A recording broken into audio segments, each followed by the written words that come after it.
ভাবছি যে এই আমাদের সাফাই কর্মী লেবারের অন্য কোনো কাজ নাই, অপশন নাই, এই কাজটাই করিয়া নিজের ছেলে মেয়েকে ডক্টর ইঞ্জিনিয়ার বানাইতে লাগে। যদি আমাদের ছেলে মেয়েকে ফিউচার বানাইতে লাগে, যদি সরকারও ভাবতেছে যে আমাদের ছেলে মেয়ে বড় একটা পজিশনে, তার জন্য আমাদেরকে পার্মানেন্ট করতেই লাগবে।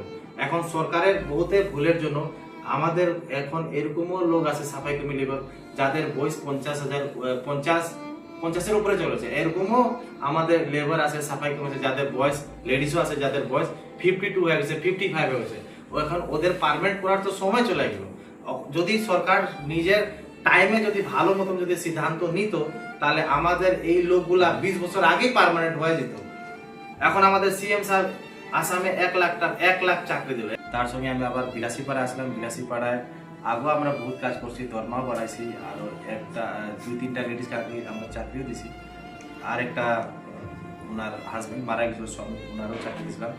আর এইবার আসার পরে আমার ভালো লাগলো যে আমরা যা কথা দিয়েছিলাম, পুনম প্রসাদ না, পুনম চৌহান, পুনম চৌহানকেও ওনার হাজবেন্ডের জায়গায় চাকরি হল। তো আপনাদের কি বলবেন, চাকরি যে পাইলেন? पूनम चौहान हमारे घर का बाहरी है।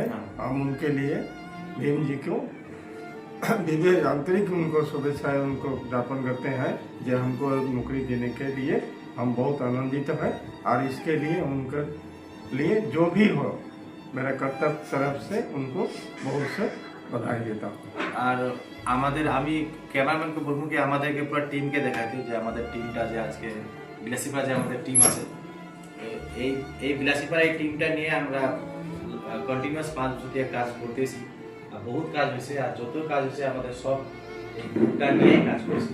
তার মধ্যে আমাদের অজয় আছে, দুজন আছে, পুরো টিম আছে। তার সঙ্গে আমাদের ডিব্রুগড় থেকে আমাদের আসামের যে প্রেসিডেন্ট রোহন ভাস্কর, উনিও আইসে, আর কিছুদিন থেকে আমাদের সঙ্গে আছে। কিন্তু হঠাৎ উনি বেমার হয়ে গেল। উনি বেমার হওয়ার পরও কাজ করতেছে আপনাদের জন্য। উনি নিজের শরীরের কোনো চিন্তা করতেছে না, কিন্তু আপনাদের জন্য কাজ করতেছে। আমি এটাই কইতে চাই যে আসামে হোক, বেঙ্গলে হোক, এখন তো ইলেকশন চলে গেলো, আর যে দুইটাই পার্টি বিজেপি যেভাবে ভাবতেছিল নিজের সরকার বানাইতে, সরকারে এদের গঠন হয়ে গেল।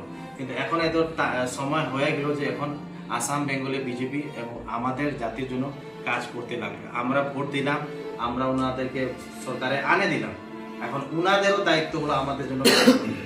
আর কাজ কি করতে লাগে, আমাদের আসাম বাঙালির যত সাফাই কর্মী লেবার আছে ওদের চাকরিটা পার্মানেন্ট হইতে লাগবে। এখন এই নেতা মন্ত্রীগুলা যদি ওদেরকে 11,000 টাকা দরমা দিলে ওদের বাড়ির সংসার চলবো না, একদিনও চলবো না। কিন্তু আমরা সেই দরমাটা নিয়ে 1 মাস চলে দিয়েছি। এখন আমাদের সিএম সাহেব অরুণোদয়টাও 3,000 টাকা করে দিল, ডাবল করে দিল। তো এখন আমাদের সাফাই কর্মী লেবার গুলারও দরমাটা পার্মানেন্ট হইতেই লাগে। আর আমরা একটা চিন্তা ভাবনা করছি কি যেভাবে আমাদের এখন কাগজ আছে যে ধুবড়ি মাস্টার বলে 15,000 টাকা দরমা হয়ে গেল।